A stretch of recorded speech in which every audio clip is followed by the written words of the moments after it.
First అయితే కొంచెం రిలీవ్డ్గా ఉందండి, ఎందుకంటే మనము 3 స్టేజెస్, ఒక స్టేజ్ ఫర్ ఎగ్జాంపుల్ ప్రిలిమ్స్ పోతే మళ్ళీ నెక్స్ట్ ప్రిలిమ్స్ రావాలి, ఆ మొత్తం ఇయర్ కంటిన్యూ చేయాలంటే 2 years పడుతుంది. So it's 1 year long journey. ఒక్క స్టేజ్ పోతే మళ్ళీ ఫస్ట్ నుంచి రావాల్సి వస్తుంది.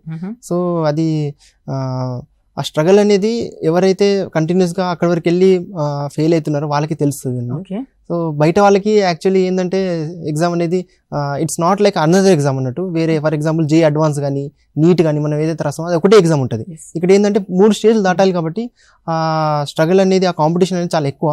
సో కొంచెం స్టార్టింగ్లో కొంచెం చాలాసార్లు డిమోటివేట్ అయినాను, కొన్నిసార్లు ఇన్ఫీరియారిటీ కాంప్లెక్స్ కూడా వచ్చింది. నా వల్ల అవుతుందో అవ్వదో, నేను చూస్ చేసుకున్న కెరీర్ కరెక్టో కాదో, అప్పుడే నాకు ప్లేస్మెంట్లో కూర్చుంటే జాబ్ వచ్చేది, లైఫ్ కొంచెం బాగుండేది, మా ఫ్రెండ్స్ అందరూ చాలా బాగా సంపాదిస్తున్నారు, నేనేమో అశోక్ నగర్ వీధుల్లో అక్కడే తిరుగుకుంటూ చదువుకుంటూ ఉన్నాను, స్టడీ హాల్లో ఉండి చదువుకుంటున్నాను డైలీ 10 to 12 hours.